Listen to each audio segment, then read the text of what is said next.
Deni Rosalianda Pautda, Ketua Kelompok 3, dan teman-teman Saya Emiliana Herina Malo. Saya Felitas Rambu Emma Ewot.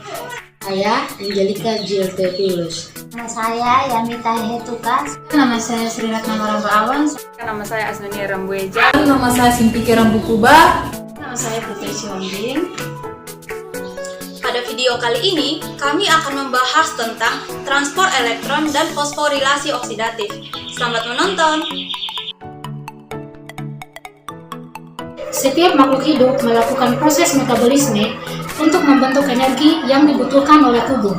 Metabolisme terbagi menjadi dua tahap, yaitu yang pertama anabolisme dan yang kedua katabolisme. Anabolisme adalah peristiwa perubahan senyawa sederhana menjadi senyawa kompleks yang memerlukan energi. Contohnya, energi cahaya untuk proses fotosintesis dan energi kimia untuk proses kemosintesis. Katabolisme. Katabolisme merupakan serangkaian reaksi yang merupakan proses pemecahan senyawa kompleks menjadi senyawa-senyawa yang lebih sederhana dengan membebaskan energi yang diperlukan oleh organisme untuk melakukan aktivitasnya. Katabolisme dibagi menjadi dua tahap respirasi, yaitu yang pertama respirasi aerob dan yang kedua respirasi anaerob. Respirasi anaerob adalah respirasi yang tidak memerlukan oksigen, sedangkan respirasi aerob adalah respirasi yang memerlukan oksigen. Respirasi aerob terbagi ke dalam 4 tahap. Yang pertama glikolisis, yang kedua dekarboksilasi oksidatif, yang ketiga siklus Krebs, dan yang keempat transfer elektron. Dalam video ini akan dibahas tentang tahap terakhir dari respirasi aerob, yaitu transfer elektron. Saya akan membawakan materi tentang transfer elektron. Transfer elektron adalah proses produksi ATP atau energi dari NADH dan FADH2 yang dihasilkan dalam glikolisis, dekarboksilasi oksidatif, dan siklus Krebs. Transfer elektron sering disebut juga sebagai fosforilasi oksidatif. Tujuan dari tahapan transfer elektron adalah untuk menghasilkan energi yang dapat dimanfaatkan oleh tubuh. Disebut dengan transfer elektron karena prosesnya terjadi transfer elektron dari satu protein ke protein lainnya. Elektron yang ditransfer berasal dari NADH dan FADH2 yang telah terbentuk sebelumnya.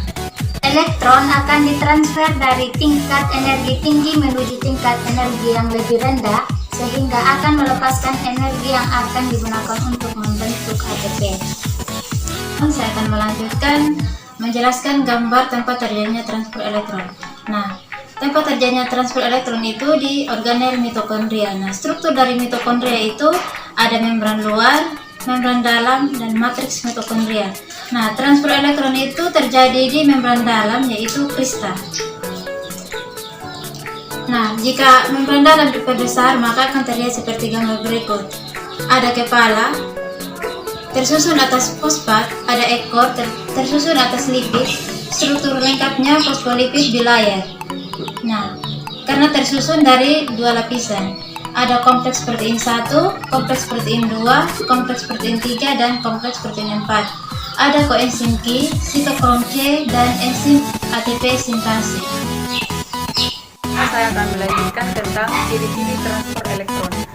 Yang menjadi ciri pertama itu, satu, terdapat akseptor elektron terakhir berupa O2 yang membentuk H2O, di mana elektron E ditambah 2H+ tambah O2 sehingga menghasilkan H2O. Yang kedua itu berlangsung secara aerob atau membutuhkan energi, di mana reaksi pemecahan senyawa glukosa dengan memerlukan oksigen melalui 4 tahap, yaitu tahap pertama glikolisis, tahap kedua dekarboksilasi, yang ketiga siklus Krebs, yang keempat itu transfer elektron. Ciri yang ketiga itu adalah proses yang terjadi di kristal mitokondria. Ciri yang keempat itu ada beberapa faktor yang berperan penting. Yang pertama itu akseptor elektron adalah senyawa yang berperan sebagai penerima elektron yang dilepaskan oleh donor elektron, yaitu NADH, FADH, dan O2. Yang kedua itu ada koenzim Q. Dan yang ketiga itu ada sitokrom oksidasi A, B, dan C.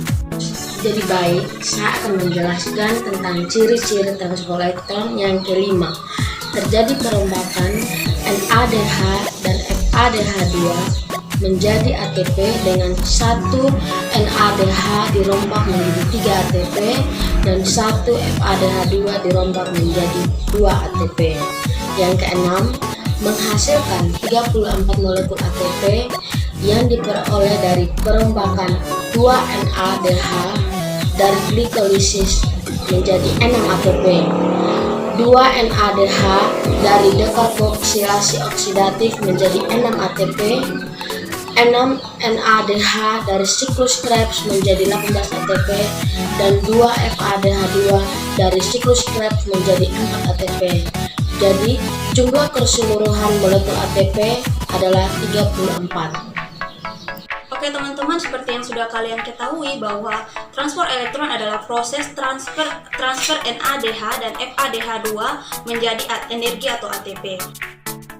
Nah, di sini saya akan menjelaskan tentang transport elektron NADH. Nah, untuk tahap pertama, NADH akan melepaskan elektronnya dan ditangkap oleh kompleks protein 1. Nah, dari kompleks protein 1, elektron ini akan dilepaskan dan ditangkap oleh koenzim Q.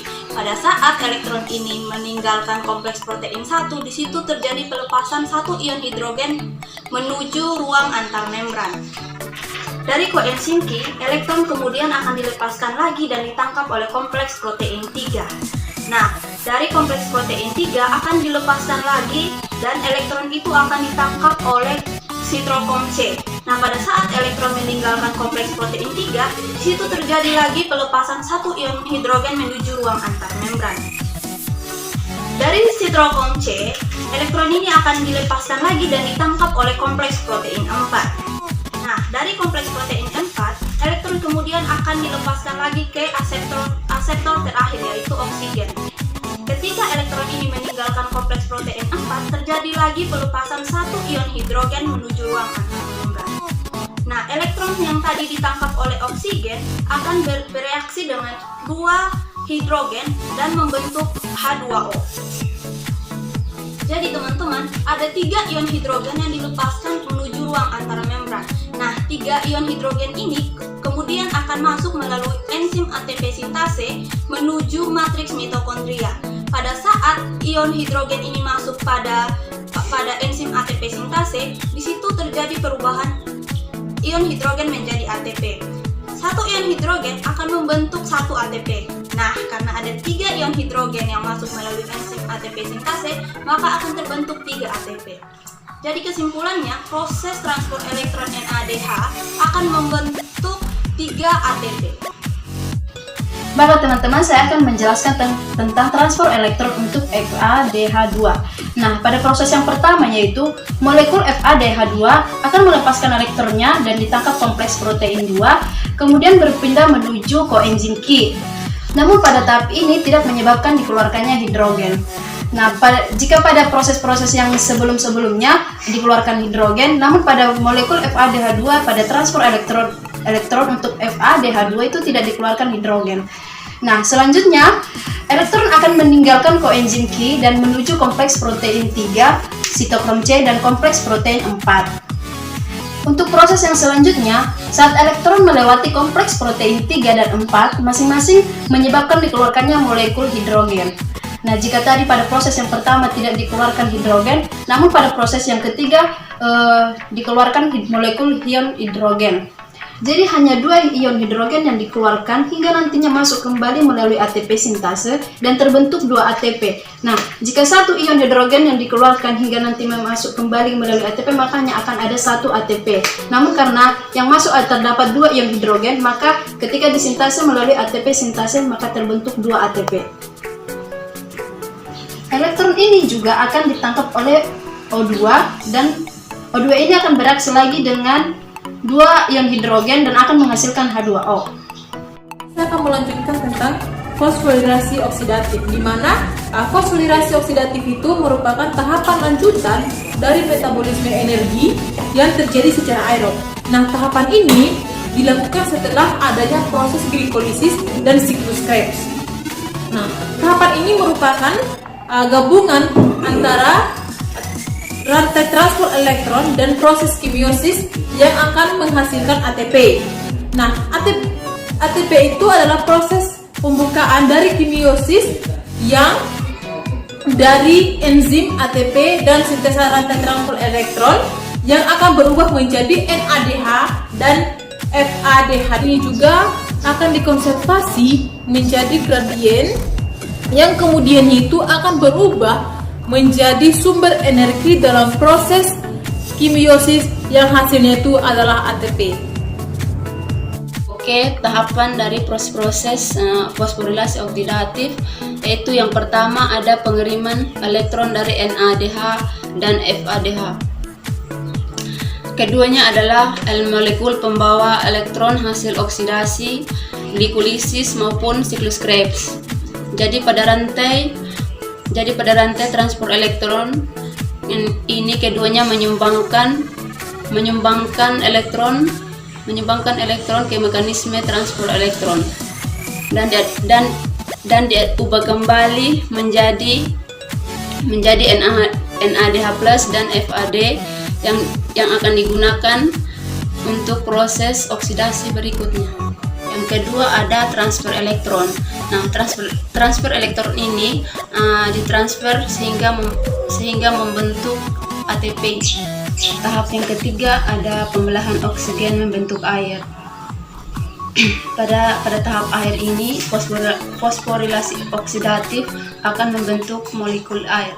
Yang keempat sintesis ATP. Jadi sintesis ATP akan membentuk hidrogen atau H+ menjadi ATP.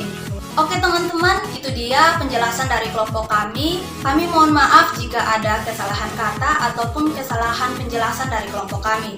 Dan buat teman-teman yang ingin bertanya ataupun menambahkan, bisa langsung pada kolom komentar. Sampai jumpa.